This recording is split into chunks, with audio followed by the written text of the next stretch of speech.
Lone Star Legal Aid. We are a nonprofit legal aid organization, and we um, serve different counties in Texas. We focus on a wide variety of legal issues. And today, what I will present about is wills and estate planning. And the topics for discussion will be wills, non-probate transfers and alternatives to wills, such as transfer on death deeds, transfer on death deeds for motor vehicles, joint accounts, tenancies with right of survivorship, life insurance, trust, and we will also talk about powers of attorney and advance directives.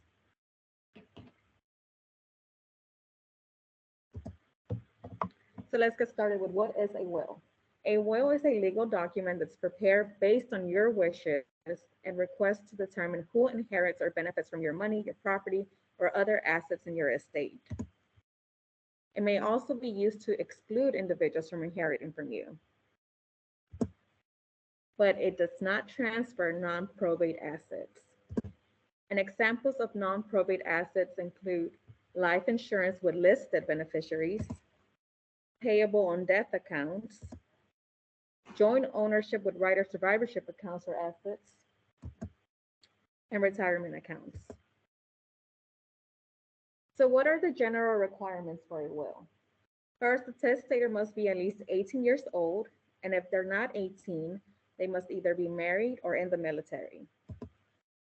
They must have the intent to write a will. And the testator must be of sound mind. And to be of sound mind means that they know what the property that they own, they understand that they are writing the will, and they understand the dispositions that they are making. And a very important requirement is that the testator must sign the will. So we'll talk about two types of wills. We have two in Texas. One is the holographic will, which means that the will is entirely in your own handwriting. No other person can write any part of it. No part of it can be typed. No fill in the blanks. And the benefits of a holographic will is that it does not need to be witnessed or notarized in order to be valid. A holographic will is not the recommended will, but it is a last resort type of will. As an example, maybe someone that's in their deathbed and they don't have a will or they want to change a will. This will be a convenient way to just quickly write something on a piece of paper that I will show you later, an example, to make sure that they have a will before passing. The more recommended will be a formal will, which is a self-proven will. This type of will must be witnessed by at least two people over the age of 14, and it is usually typed. It's a little bit cleaner than handwriting. So how to prepare a holographic will? You want to write that it is your will. You want to write who you want to receive your belongings, who you want to serve as an independent executor. And the independent executor is someone that you trust that will show the will to the court, pay your debts, and give out your belongings according to the wishes in your will. And the executor can be the same person who receives your belongings. So you can have a brother or sister that will receive anything from your will also serve as the executor. In addition to appointing an executor, you want to write that this will be an independent executor to serve without a bond. And what this means is that they do not have to pay any kind of bond to the court in order to serve as an executor. The courts usually require a bond to make sure that no money or funds are stolen from the estate, that they're not misused. And using this language makes it easier for them to give out the belongings without any kind of strings attached. You also want to date your will. It is not required, but it is highly recommended. And this is in case there's older versions of your will, then you know which one is the last one based on the date. And again, you want to write it in blue ink and sign it in blue ink. This is not a requirement, but again, it's highly recommended in case there are other versions or copies of the will, then you can distinguish which one is the original.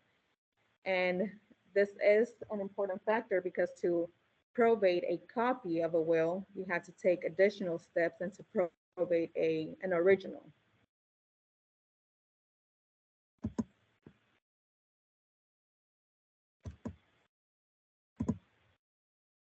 Okay, so is this a valid will?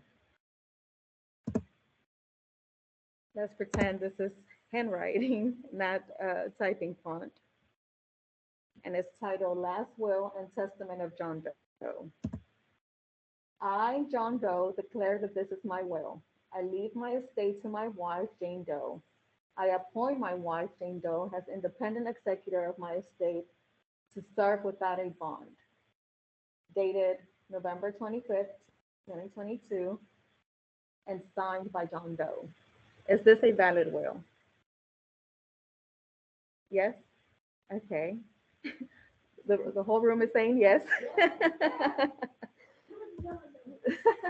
So what are some things to consider? Did I handwrite the entire will? Well, this will is handwritten. Is my handwriting clear?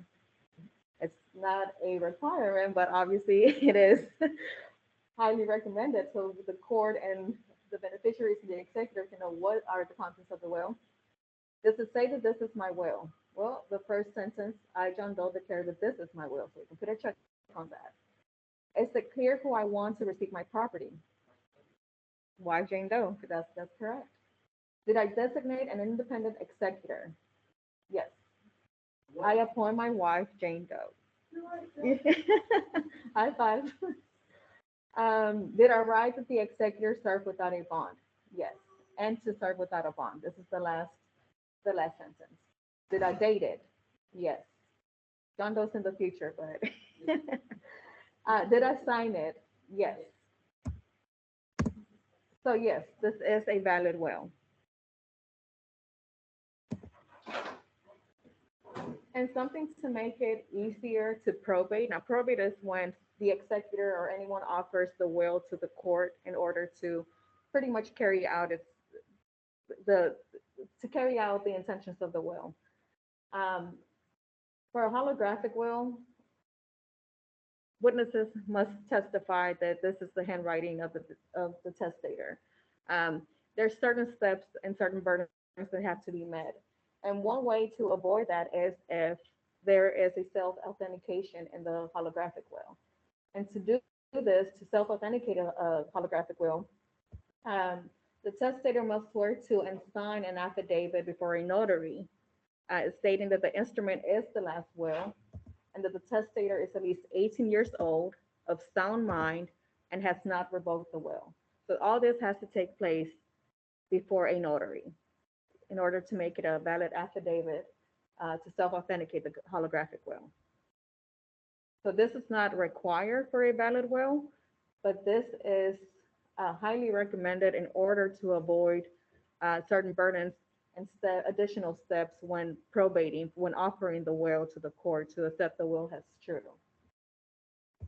Question. Yes. So I got, and I did a will. How does the court even get involved in it? That's a good question. So you appoint an executor. The executor, you want to talk to this executor and make sure that this executor will bring this will forward to the court. They will file an application with the probate court in order to start to probate the will. So, which to offer the will to the court. So there is no mechanism before that. You cannot file your will with the court. You just have to complete it, have it in a safe spot, and trust that someone will bring it before the court after your passing. So it is very important to assign an executor that you trust. And it's not only the executor that can file to probate the will, it could be other people, someone that takes this a beneficiary or someone that would be an heir to the testator. But essentially, when you are assigning the testator, you're assigning someone that will carry on this responsibility because once we die, obviously we can't bring it before the court. And prior to passing away, there's nothing that we can secure with the court to make sure that this will is brought before the court. So we cannot file it with the court ahead of ahead of time. Additionally, I might not need the court. How does the court even know? See, I don't think everybody's going to the court. Mm-hmm. So you don't have to go to the court. If you don't apprise the court, they're not aware of it. Is that true? That is true. So if you do not, uh, well, if your beneficiaries, your executor, or any heirs, if they do not move to probate the will before a court, there are other alternatives, and we're going to talk about those alternatives. But um, if there is an estate that needs to be disposed of, basically something needs to happen. Okay, so let's just say it's a house, and maybe you have a will, and in your will you leave your house to um, your sister, or but your sister or and you appoint her as the executor.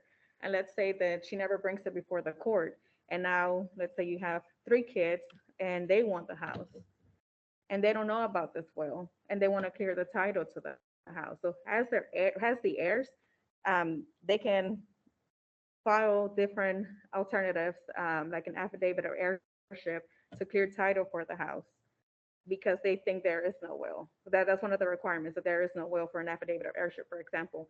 And basically, what the affidavit of heirship is a document that's stating who are your heirs. Naturally, your heirs would be either a spouse or your spouse and kids.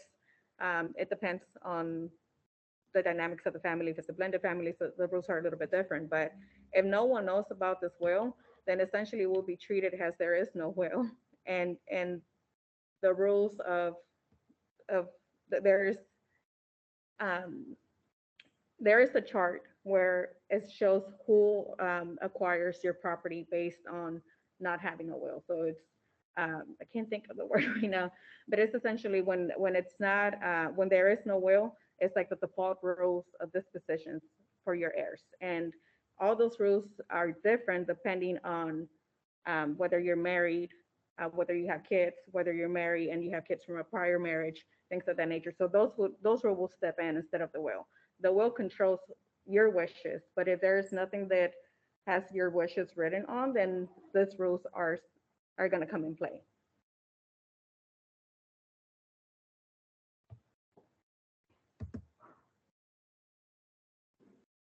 Okay, so that we just talked about a holographic will. Now we're moving on to a formal will. And what are the requirements? It has to be in writing. It has to be signed by the testator in person or by another person on behalf of the testator in the testator's presence and under their direction. So, for example, if I cannot sign because my hands are, I have some sort of hand injury, I can direct someone in the room to sign on my behalf in my presence, and that still counts as a valid signature.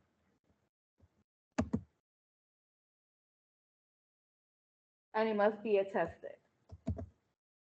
And to be attested means that there are two witnesses at least 14 years old, and they must also sign the will as witnesses. And they must be uninterested witnesses, which means that they cannot take under the will. So if I write a will and let's say I want to leave something to my niece, she cannot serve as a witness because she's an interested witness. And if she ends up signing as a witness, then she does not take under my will. It's invalid then, right? It wouldn't be an invalid will, but her does whatever I'm giving to her, she doesn't take. Really? Mm-hmm.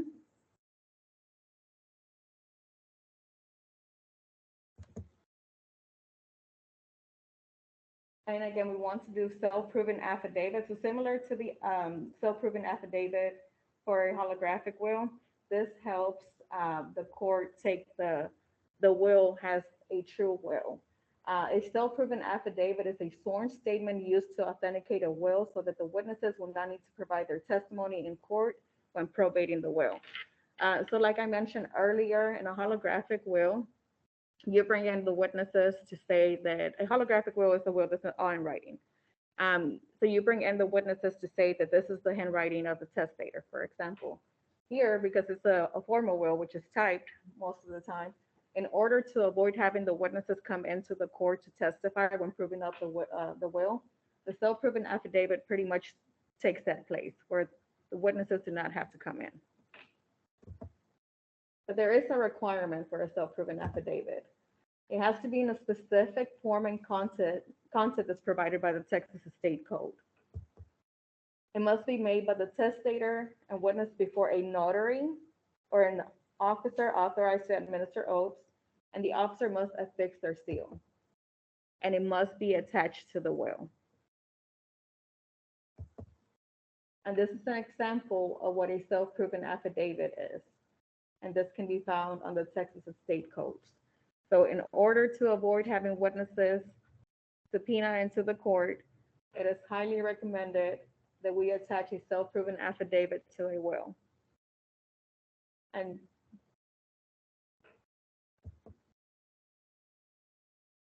so what are some of the tips to avoid will problems? Again, you want to assign an independent executor to serve without a bond. You want to identify the beneficiaries by name. So instead of saying my cousin, I'm saying my cousin John Doe. Because you may have a lot of cousins. Assign alternate beneficiaries and an alternative executors. This is, in case someone passes or predeceases you, you want to have someone else in line. Be specific with your requests. So instead of just saying my house, I want to leave my house at 123 Fake Street, Houston, Texas, 77002, or a legal description. Usually if there's only one house in the estate, that's not a big issue, but when there's multiple items of the same, you want to be as specific as possible. And again, sign with blue ink to distinguish the original from the copies. Again, to offer the will to the court, to probate a will, an original has less steps than a copy. With the copy, you have to overcome a presumption that the will has been revoked. And that requires additional steps. You also have to, you have a burden to prove to the court that whatever is in the copy is what was actually in the last will. Okay, they're gonna need to do a little step. Okay. Actually, it looks okay. Oh, if it looks better, we can keep it like this.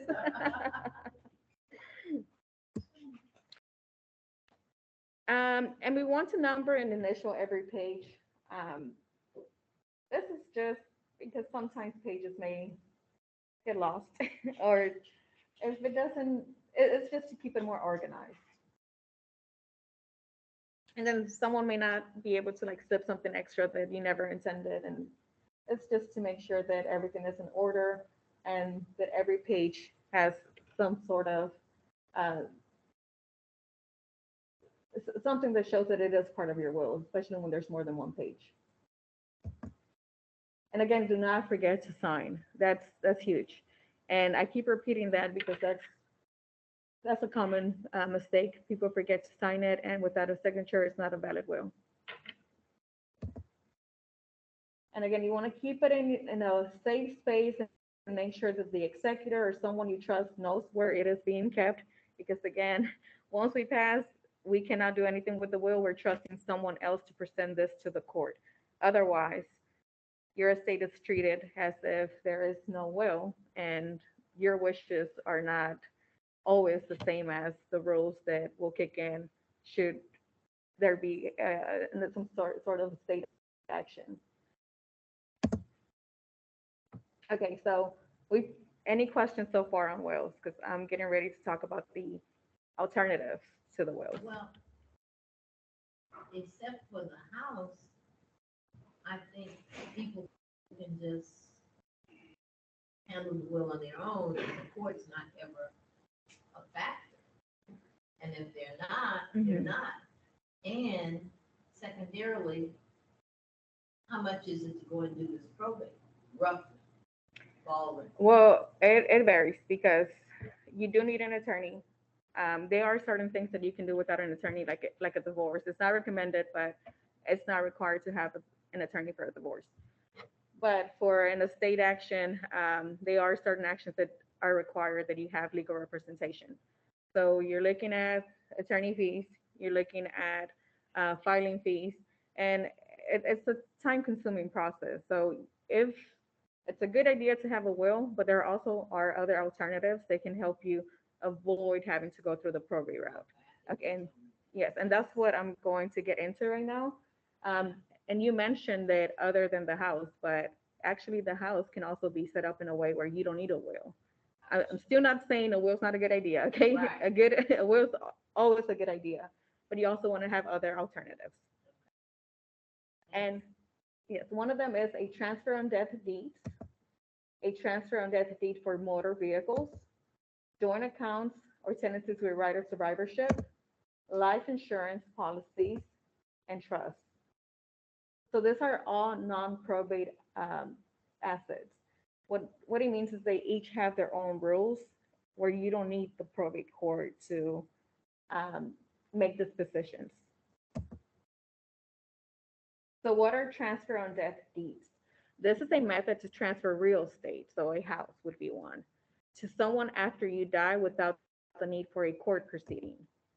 So this includes lands, homes, buildings, even uncut timber and mineral rights.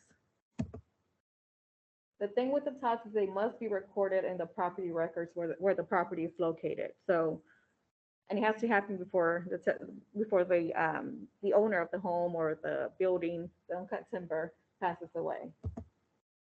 With a properly recorded TODD, no probate is needed to transfer the real property. And if you do not have a will or a TODD, your real estate must go through the probate court and your property will pass to your heirs according to the Texas intestate law. That's when you don't have a will. With a TODD, you decide in advance who should inherit your real property. And this helps you avoid the probate process, which, is costly and time consuming. Do you have any questions? I don't want to. Well, my, I think what I need to do is put my daughter on the loan for the house. So if I'm gone, she can just keep paying the note. So it will be mentioned somewhere, maybe the next point, but what they taught, whoever you designate to take your home after your passing, they take subject to any kind of liens, any kind of loans. Oh, So they do automatically? they take it, but the bank will probably require for her to refinance. Ah, So it's two different things right there. okay. Yes, and a TODD allows you to keep all ownership rights of the property during your lifetime. Therefore, the property may be sold or placed in collateral on a loan only by you and not the beneficiary. So again, if you want to leave your house to your daughter, you can execute a TODD, file it with the property records, but you're still the owner, and your daughter has no rights over this home. Right, It is until you pass that she can step in. okay.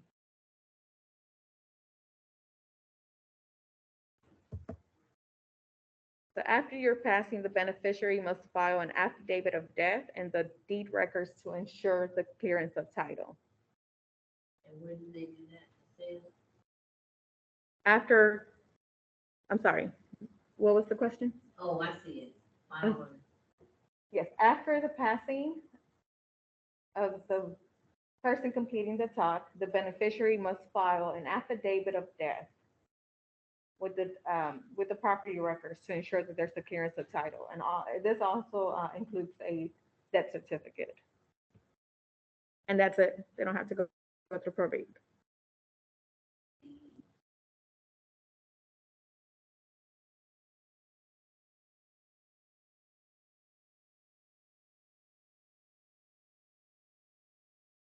thing.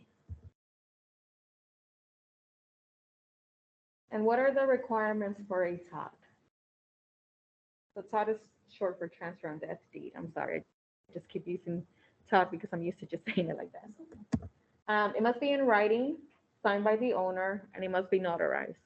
It must have a legal description of the property, not just the regular address that we use to lot mailing. number. All of that stuff, yes. So I don't recommend using the tax bill or, just whatever is in public records that are not the deed or the property records. You want the actual legal description. And I normally include both the legal description and the mailing address, but I never leave out the legal description. Yes.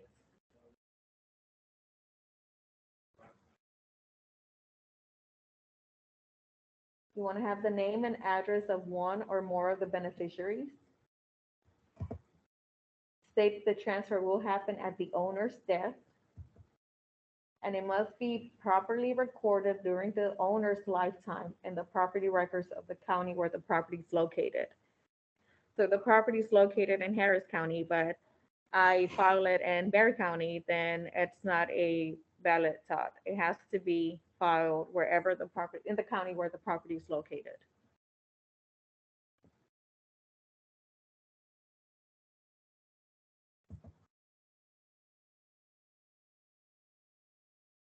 You can appoint more than one beneficiary in a TOD. And along with that, it can be a person, an organization, a trust, a charity, or an institution. But you must be specific with the name and address. It cannot be general beneficiary. So I cannot appoint something for my children and to say all of my children. Yes, you want to be specific. So instead of putting son one, son two, you want to put their actual names. And the beneficiary must survive the grantor by 120 hours, which is 5 days. Otherwise, the transfer is not valid unless there is an alternate beneficiary that is named. So if I file a TOD with the property records and I leave my house to um, a friend, and both my friend and I are in a car accident, and I pass first and she passes 2 days later, um, my my TOD is not valid for her to take on my property. For her beneficiary. Yes, it's not. That's correct. But if I put an alternate beneficiary, let's say if my friend does not survive me, I add that I instead want my house to go to my cousin, then my cousin takes. Of course, also subject to my cousin surviving me for more than 120 hours, which is 5 days. The beneficiaries do not need to sign the TOD, but after the passing of the grantor, they must file an affidavit of death in order to obtain legal title. So it's a clear title.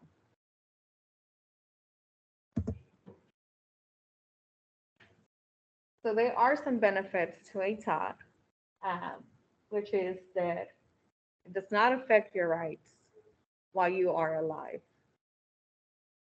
You do not need the beneficiary's permission to sell or mortgage the property because they have no ownership interest while you are alive. It helps you avoid the probate procedure, and this includes the legal fees, the attorney fees, the long wait. It's a much more straightforward process. You can transfer the property even if not done paying it off. It is What does revocable. that mean, can transfer the property even if not done paying it off? Oh, sorry. Oh, oh man, I messed it all up. I'm sorry. Okay, so the question is, what does it mean I don't know. to transfer if not paid off? Like if there's a loan or a mortgage on it? That's what I have yes. right now in my house, Okay, because I refinanced. yes. So whoever, if you complete a TOD, whoever is your beneficiary would take subject to the loan. Okay, the credit union can't deny that. So you're transferring your interest. So you're transferring the To my title. daughter. Yes, but there is a loan, and for the bank to, they might have their own requirements. They may make her refinance.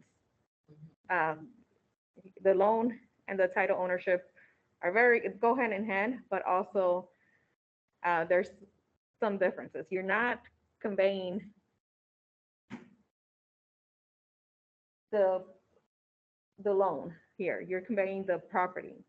So whatever are the attachments for the loan, like if she needs certain requirements or the bank requires certain things in order to maintain that loan, they may require your daughter to refinance or to meet those whatever requirements they have in order to meet the loan.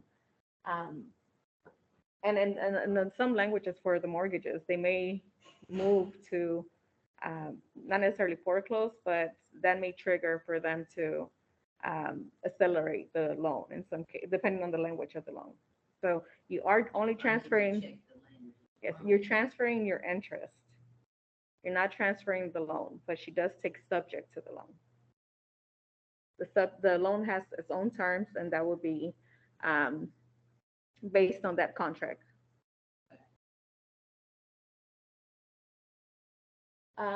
It is revocable, so if you change your mind about your daughter taking your house, you can um, file a revocation with the property records, and your daughter would not take after your passing. And you can replace the beneficiary. So if you change your mind about your daughter and you have a cousin that you rather for them to take, you can also change the beneficiaries, but you have to file another TOD and the property records revoking this one and replacing the beneficiary. The property is not subject to Medicaid estate recovery. Medicaid estate recovery is the state's ways of recovering for Medicaid and long-term services and support provided for the grantor or the transferor. So in some cases, when someone is in a nursing home, for example, and Medicaid is the one paying for those services, once they pass, if there's a probate that's open, then the state can recover some of those funds through the estate.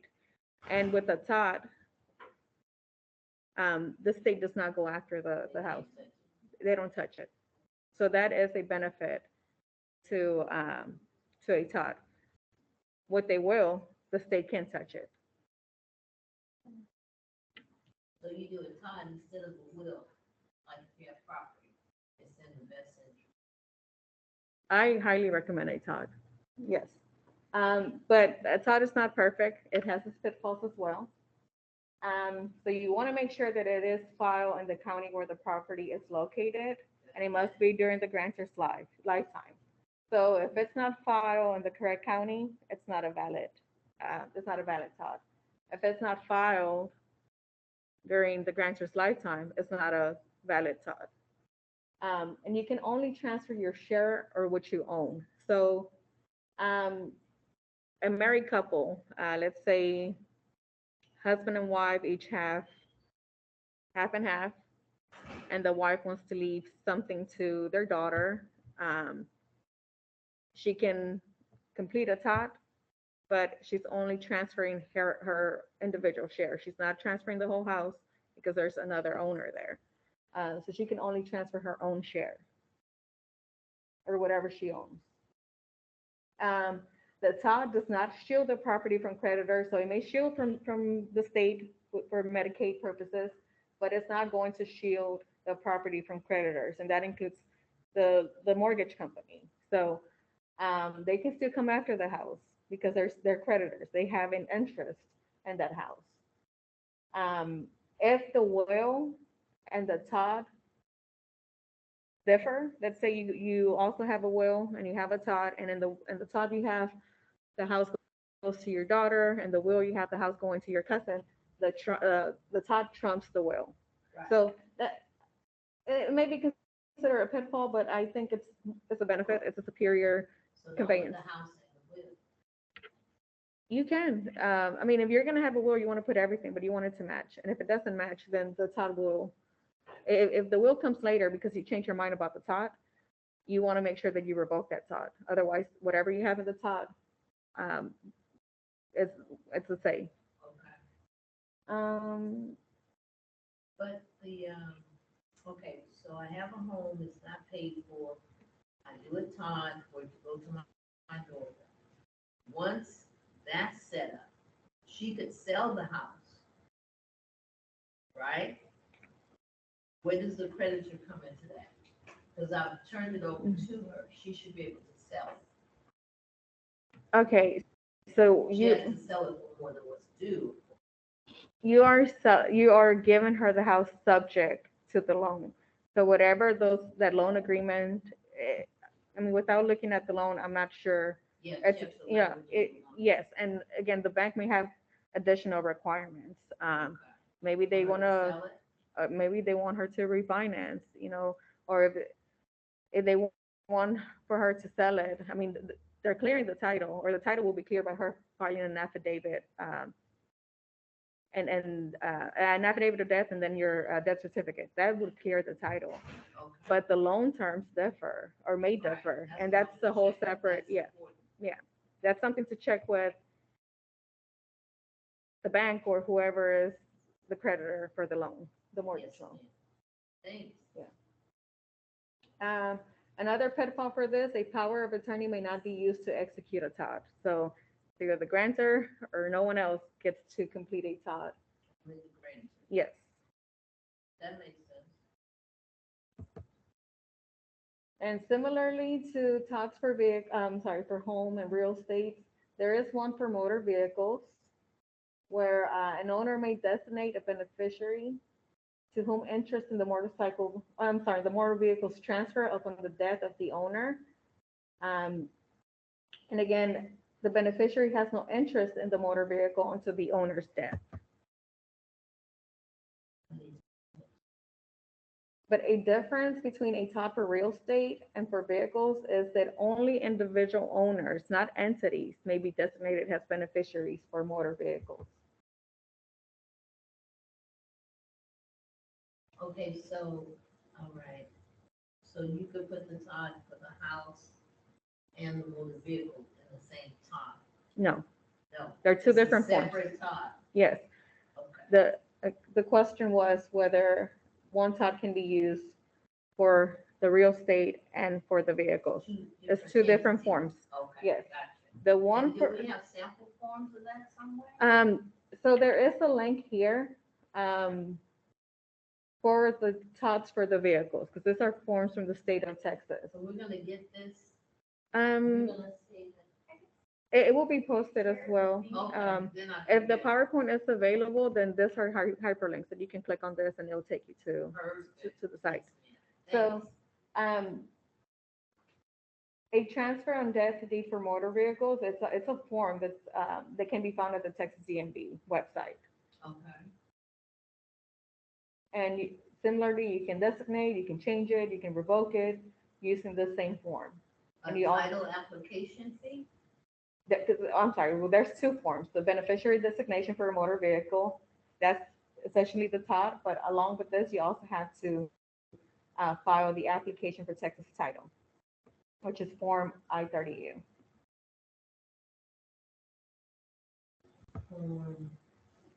130. U. And all owners must sign the forms. Original signatures only. Blue. Mhm. Yes, always do blue ink. I mean, Yeah, black ink is not was- invalid, but that's where the It's questions may harder to arise if it's distinguish. original. Yes. And similarly to the top for real estate, the beneficiary must survive the owner by 120 hours, which equals 5 days. To claim the vehicle, the beneficiary must submit an application for Texas title and/or registration, and the owner's death certificate. Along with this, the application must be submitted no later than the 180th day after the owner's death. So the TOD doesn't have this, for real estate doesn't have this requirement, this time requirement, but for the motor vehicles, you do have to do it before the 180th day. If you don't, you Then, don't get it, right? well, you don't get it subject to the TOD, Okay. unless the rules may apply. And the beneficiary here also inherits the vehicle subject to any lien. So if there's a car note, they have to continue paying the car note. Okay. Okay. Thanks. But a beneficiary may also disclaim their interest. So if they don't want the car, they can disclaim it. Yes. No one can force the car on anyone, right? Joint accounts. Okay, so that was the top. You don't need a will. Another thing that would take you out of the probate process would be having joint accounts with right or survivorship, also known as joint tenancy accounts. Um, and this one, more than one person owns a certain item or property, and this could be both real property, like land, or personal things. They can be owned jointly. Okay. When one owner dies, in this case, their share of the property passes to the decedent's heirs or beneficiaries when it's a joint tenancy. But when it's a joint tenancy with right of survivorship, when one of the owner dies, the other share goes to the other owner. Um, but this must be created by a written agreement. This is just Texas law, right? Yes, this is Texas law. The law may be similar in other states, but I But can it might only not give be. you information on Texas Right. law. Um, Something that's common for a joint account or a joint tenancy would be a bank account when there's two owners. You can make it a joint account with right of survivorship, where if, for example, when one passes, or couples, when one passes, the other one automatically just gets their other share if there's a right of survivorship language in the agreement. Life insurance. Life insurance is a non-probate asset. Life insurance is a contract. So the terms of the contract um, rule the disposition of the proceeds. Life insurance provides money to your family after your death to help them pay for burial costs, living expenses, bills, other expenses. Some types of policies can also provide benefits while you are still alive through cash values and accelerated benefits. In general, it is a good idea.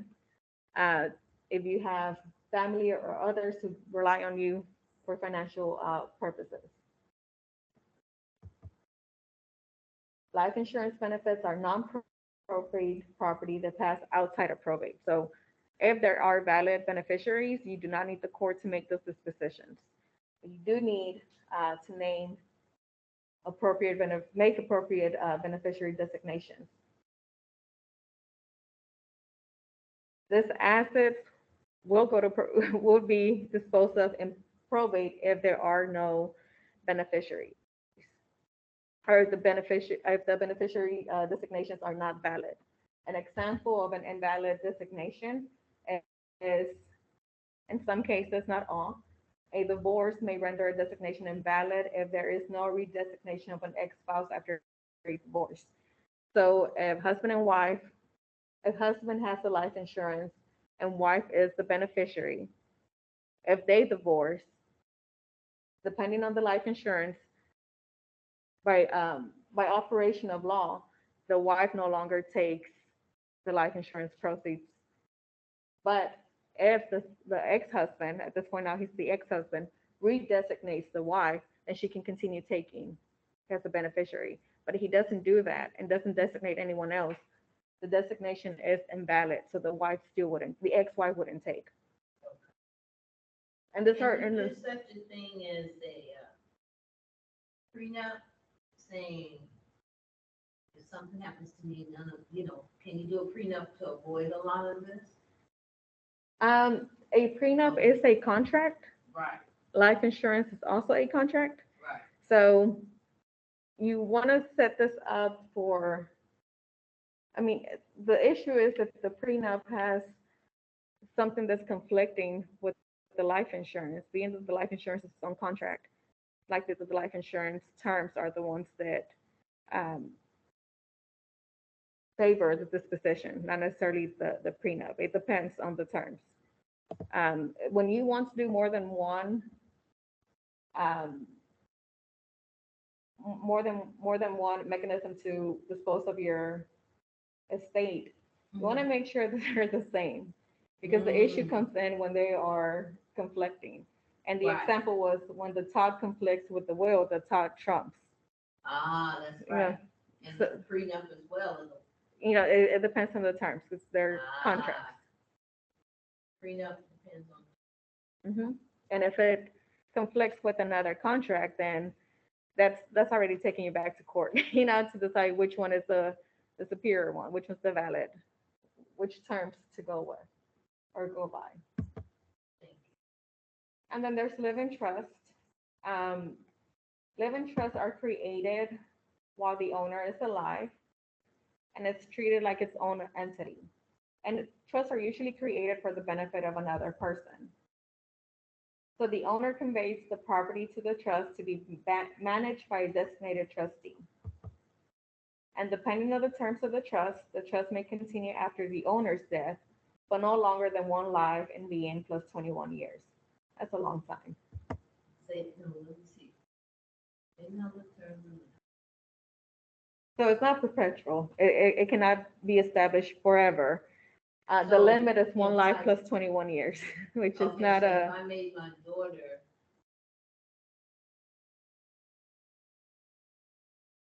convey property, she became the designated trustee.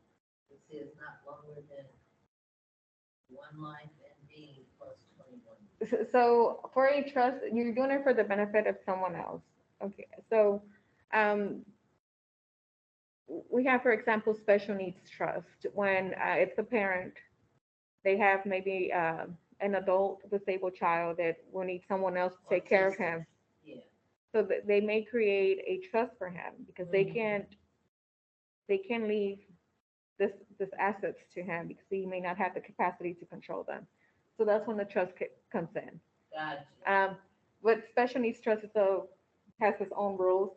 In general, the living trusts have high federal income tax rates, and there are substantial annual administrative costs and a lot of rules there. So it's not easy, and it's not it's a huge con. It's not the most it's not a simple process, and that is why I'm not talking too much about them. We don't do Right. them. We usually don't do them at Lone Star Legal Aid, but it is a tool for someone, and like in the example where they have the assets and they want this assets to benefit someone that maybe they can control on their own. So you designate someone that will manage this assets and the benefit of someone else. Um, okay, so this is That's okay. something like- separate. Powers of attorney. A power of attorney is a document that gives someone else the legal authority to act on your behalf. The person appointed in the power of attorney is called the agent. The person who signs a power of attorney making someone else their agent is the principal. So a power of attorney is basically letting someone else step in your shoes for a lot of things. And there are different types of power of attorneys. We have the general one, which gives the agent the authority to act in a broad range of matters. And this one ends when the principal becomes mentally or physically disabled or incapacitated.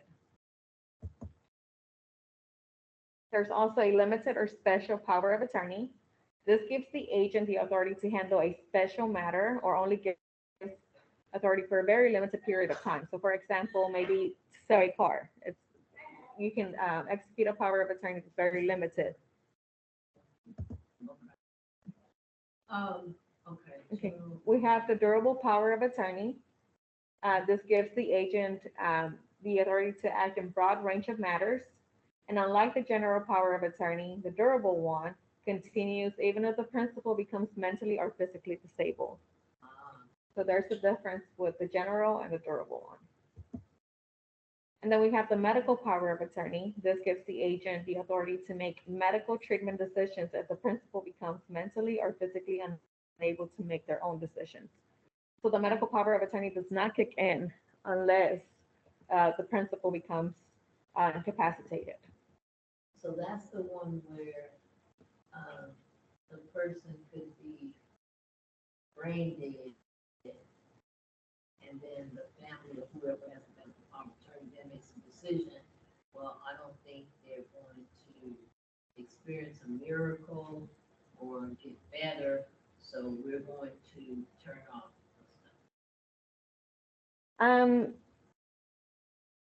There may be some limitations. So this is more for medical There's another treatment. one, though, you do for that, Yes. right? And I think we're gonna touch on that as well. That is we are gonna talk about it. It's the DNR. DNR, that's it. Mhm. So the requirements for executing a power of attorney. The power of attorney must be signed before a notary. The principal must be 18 years old or older. The principal must be of sound mind and understand what they are doing when signing the power of attorney. So if someone is not mentally, does not have a mental capacity to understand that they are signing a power of attorney, they cannot, it will not be a valid power of attorney. They cannot sign it. Or they should not sign it and it should not be accepted. It's not valid. Um, and if the power of attorney is being used to conduct a real estate transaction, it must be filed with the county, the clerk of the county where the property is located, so the property records. We also have advance directives. This is a legal document made in advance that directs physicians, family members, and others on actions that should or should not be taken on the principal's behalf when the principal cannot communicate their wishes due to an illness or an incapacity. So this is in advance, you're telling your doctor, this is what I want, this is what I don't want. You want to keep the original, but in order for the doctor to know your wishes, you want to give them copies so they can keep it on your file. And some of the types of advance directives are directed to physicians, the medical power of attorney, the at a hospital do not resuscitate, and the directive to physicians are also known as living wills. This is about the principal's wishes, about withdrawing or withholding any kind of life-sustaining procedures if their condition is terminal or irreversible and death is imminent. And this has to be certified by two physicians. The medical power of attorney allows the principal to name a person they trust as the agent who is authorized to make medical decisions for them when their doctor determines that they are unable to make their own treatment decisions. So it is effective only during the period of incapacity. If the principal regains capacity, the agent automatically loses the power to make medical decisions on the principal's behalf. And then we have DNR, the do not resuscitate. This directs emergency medical professionals not to resuscitate the principal and allow them to die a natural death. The DNR does not affect treatment designated to make the principal more comfortable or to reduce pain. The emergency medical personnel can only honor the DNR, not the directive to physicians or the medical power of attorney, which are in effect only when the principal is under a care of a physician. Okay, so we touched on the wills, on non-probate transfers, and then we throw in a little other information on power of attorneys and directives just to make other decisions ahead of time.